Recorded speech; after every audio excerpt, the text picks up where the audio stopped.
देखने वालों में जो अच्छा लगता है वहाँ दौड़ दौड़ के उससे मिलने जाते हैं। तो बंदर को चने बड़े अच्छे लगते हैं। बंदर पकड़ने वाले पता है क्या करते हैं? तंग मुंह की सुराही लेते हैं, उसमें चने भर देते हैं। बंदर कूदता फांदता आता है और खुशबू आती है जब उस पात्र में से इसमें चने रखते हैं, बड़ा खुश होता है। चने मिल गए। अब चने निकालने के लिए वो हाथ डालता है, उसमें हाथ डालकर मुट्ठी भरता है तो पात्र तंग मुंह का है तो हाथ फंस जाता है। अब फंस जाता है तो चने छोड़ने का मन नहीं करना और पात्र का मुंह तंग है। अब हाथ निकले तो कैसे निकले? सोचता किसी ने पकड़ लिया मुझे, तो दूसरा हाथ में डाल देता है, चने छोड़ देता। अब दूसरे हाथ में भी चने भर लेता लोग। अब तो और टाइट हो गए और बंधन में पड़ गए। और चने छोड़े तो मुक्त है, चने को छोड़ना नहीं चाहता। हाथ जो दोनों बंधे हुए हैं, अब चिल्लाता पकड़ लिया तो पकड़ लिया। अपने बाद में चिल्लाता तो पकड़ने वाले भी अगर लोग बैठे होते वो आते हैं और उसको पकड़ लेते हैं, उनका काम सिद्ध हो जाता है, क्योंकि तो बंदर पकड़ने ही आए हैं। अब पकड़ा किसने था? तोता पकड़ने वाले भी खिड़की में तो हरी मिर्च लगाते हैं, तोते को बड़ी अच्छी लगती है। मिर्च के चक्कर में खिड़की पे चढ़ता है, उल्टा लटक जाता है और लटक के चिल्लाता है। अब मिर्च छोड़ना नहीं चाहता, छोड़ दे तो शायद खिड़की घूम जाए, क्योंकि वजन तो नीचे है। इसी तरह से तोता पकड़ने वाले भी उसकी आवाज सुन के आते हैं और पकड़ के ले जाते। तो हम भी हैं तो ईश्वर के अंश, अविनाशी हैं, चेतन हैं। ये तक तो गुरुदेव ने कराया है। लेकिन सो माया बस भयो गोसाई, ये संसार के माया प्रपंच में जीव इतना उलझ गया है ना, अपनी जिम्मेवारियों में इतना उलझ गया है, काम धंधों में इतना उलझ गया है, अपने मोह माया के प्रपंच में इतना उलझ गया है कि वो चाह के भी छूट नहीं पाता। फिर जब कोई ज्ञानी पुरुष मिले, एक ही बात कहता है, मैं तो बहुत फंसा हुआ, बहुत फंसा हूं, कैसे छूटे, क्या करे? छूटना चाहते हैं लेकिन छूट नहीं सकते। तो छूटने का मार्ग भी महाराज जी ने बता दिया। अब बड़े बड़े तत्व हमसे हो नहीं सकते जो गुरुजनों ने करे, लेकिन हमको तो बड़ा सरल मार्ग बताया।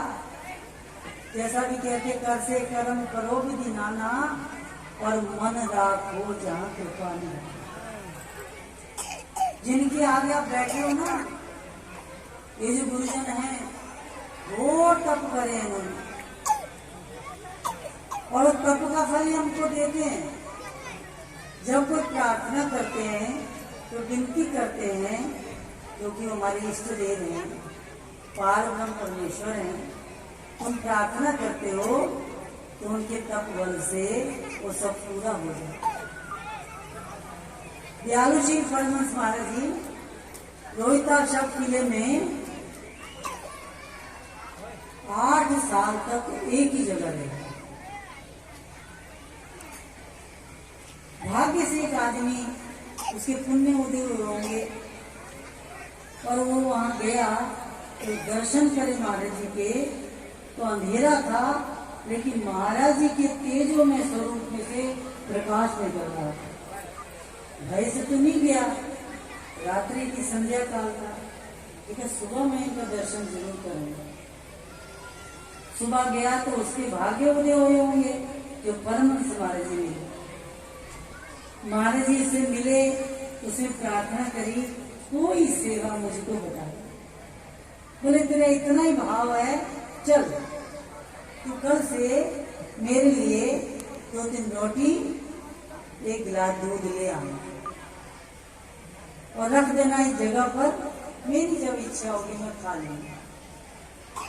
वो प्रेमी भक्त रोज अपने घर से रोटी भी दूध भी लेके आए, वो वहां रख दे और अब इंतजार करता रहे कि खाली पात्र कब होंगे। तपस्या उसकी भी तो हो गई। हमारी अपनी मौज में उड़ते होंगे, प्रसाद पाते होंगे, फिर भजन करने बैठ जाते होंगे। 8 साल तक एक क्रम चलता रहा। एक दिन उसकी पत्नी कहने लगी, पता नहीं कौन सा बाबा है, घर में बच्चों के लिए दूध हो ना हो कि उसके लिए लेके चला जाता है। ये बता उसने क्या दिया तुझको? श्रद्धावान कुछ ऐसा बोल ही देते हैं। उनकी मन की ना हो तो उनके लिए भगवान भी कोई महत्व नहीं रखते।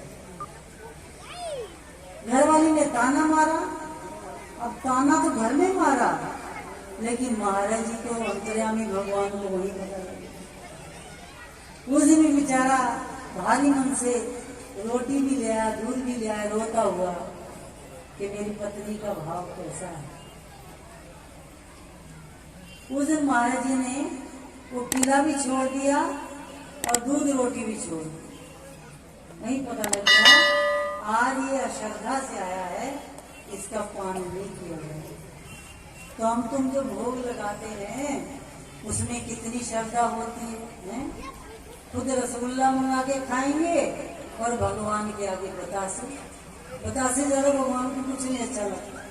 लगभग यही परंपरा है, भक्तों में यही देखा, परंपरा यही है उनकी कि भगवान जी को बतासे का भोग लगाए। क्यों? रसगुल्ला उनको खराब लगता है, बर्फी खराब नहीं लगती, फल भी अच्छे लगते हैं, अच्छा उनको कुछ नहीं लगता है। भावो ही विदिते देवो तस्मात् भावितम्, न कास्ते विदिते देवो न पाषाणे न मृण्मये, भावो ही विदिते देवो तस्मात् भावितम्।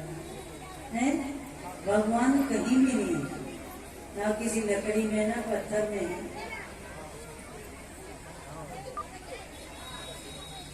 उनसे निर्मित जो कुछ है उसमें अगर वो कार्यरत होता है तो हमारा भाव है।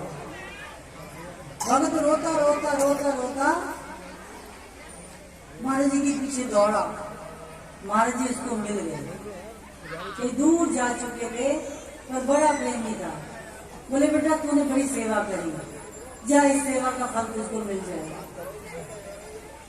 उस समय अंग्रेजों का राज था कि 1919 में तो गुरु महाराज जी निर्वाण को ही प्राप्त हो गया था। तो कहते हैं एकाएक ऐसा कुछ हुआ कि उस व्यक्ति की रियासत से उस समय 18,000 रुपये मिला। तो जितनी तूने मेरी सेवा करी है उतना धन तुझे मिल गया और उतना पैसा उसको मिल गया। अब केवल श्रीमुख से वचन निकला और इतना बड़ा कार्य हो गया। हम लोग भी जो भाव अर्पण करते हैं, समर्पण होता जो कुछ वो निरर्थक नहीं जाता। तो उस भाव कितना उसमें ये जानना बहुत जरूरी है। भावना का होना बहुत आवश्यक है। भावना नहीं है तो ये रस्म अदायगी है। हम रस्म पूरी कर रहे हैं, कुछ कुछ करते रहते हैं ना, फोटो विराजमान कर दी है ना। भक्त तो कहते हैं मेरे भगवान जी को भूख भी लगती है, उनको ठंडी भी लगती है, उनको गर्मी भी लगती है, मैं कुछ बोलता तो सुन लेते हैं।